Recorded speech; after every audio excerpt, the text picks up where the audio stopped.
শুধুমাত্র 2টা আলু আর হাফ কাপ মসুর ডাল দিয়ে বিকেলের জন্য এরকম মুচমুচে পাকোড়া তৈরি করে নিতে পারবেন মাত্র 10 থেকে 15 মিনিটের মধ্যে। সারাদিন পরেও কিন্তু এই পাকোড়াগুলি থাকবে এরকমই মুচমুচে। আসসালামু আলাইকুম everyone, welcome to Sadia মুন্নিস kitchen. আজকে আমি তৈরি করে দেখাবো বিকেলের নাস্তার জন্য 2টা কাঁচা আলু আর হাফ কাপ মসুর ডাল দিয়ে খুবই মুচমুচে আর ইউনিক একটি পাকোড়ার রেসিপি। এই পাকোড়াগুলো কিন্তু অনেক বেশি ক্রিস্পি আর লোভনীয় হয়ে থাকে। বিকেলে চায়ের আড্ডায় এরকম মুচমুচে পাকোড়া থাকলে কিন্তু আড্ডা একদমই জমে যাবে। আপনারা এই পাকোড়াগুলি একবার তৈরি করে দেখবেন, পরিবারের ছোট থেকে বড় সবাই খুবই পছন্দ করবে।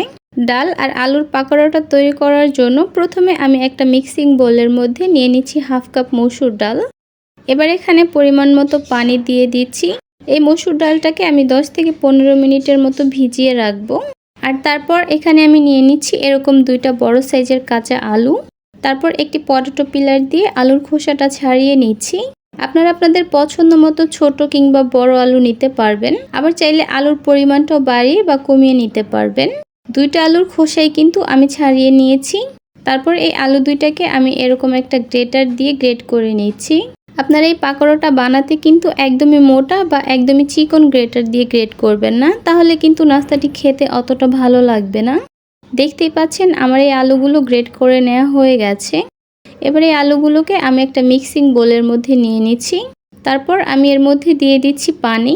আলুগুলোকে এভাবে হাত দিয়ে কচলিয়ে খুব ভালো মতো ধুয়ে নিতে হবে। এতে করে আলুর গায়ের যে এক্সট্রা কষ বা স্টার্চ আছে সেটা কিন্তু চলে যাবে। এভাবে আলুগুলোকে খুব ভালো মতো ধুয়ে নিলে কিন্তু নাস্তাটা বানানোর সময় আলুগুলো আর কালো হয়ে থাকবে না। এই আলুগুলোকে আমি 2 থেকে 3 বার পানি চেঞ্জ করে খুব ভালো মতো ধুয়ে পরিষ্কার করে নিব। আর তারপর আলুগুলোকে হাত দিয়ে খুব ভালো করে চেপে পানিটা ছাড়িয়ে নিতে হবে। খেয়াল রাখতে হবে আলুর গায়ে যেন কোনো রকমের পানি না থাকে। তো দেখতেই পাচ্ছেন আলুগুলো দেখতে ঠিক কেমন হয়েছে। এই আলুগুলোর মধ্যে কিন্তু কোনো প্রকার পানি নেই।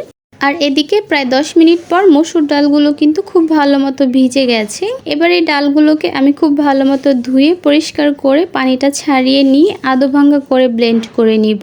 আপনারা আপনাদের সুবিধা মতো ব্লেন্ডার অথবা পাটায় বেটে নিতে পারবেন, তবে অবশ্যই খেয়াল রাখতে হবে ডালগুলো যেন একদমই মিহি পেস্ট না হয়। এই যে দেখতেই পাচ্ছেন আমার এই ডালগুলো কিন্তু একদমই মিহি করে নেইনি। এখানে কিছু ডাল কিন্তু এখনো একদমই আস্ত আছে। এবারে ব্লেন্ড করে রাখা মসুর ডালগুলোকে আগে থেকে গ্রেট করে ধুয়ে পরিষ্কার করে নেওয়া আলুগুলোর মধ্যে দিয়ে দিচ্ছি।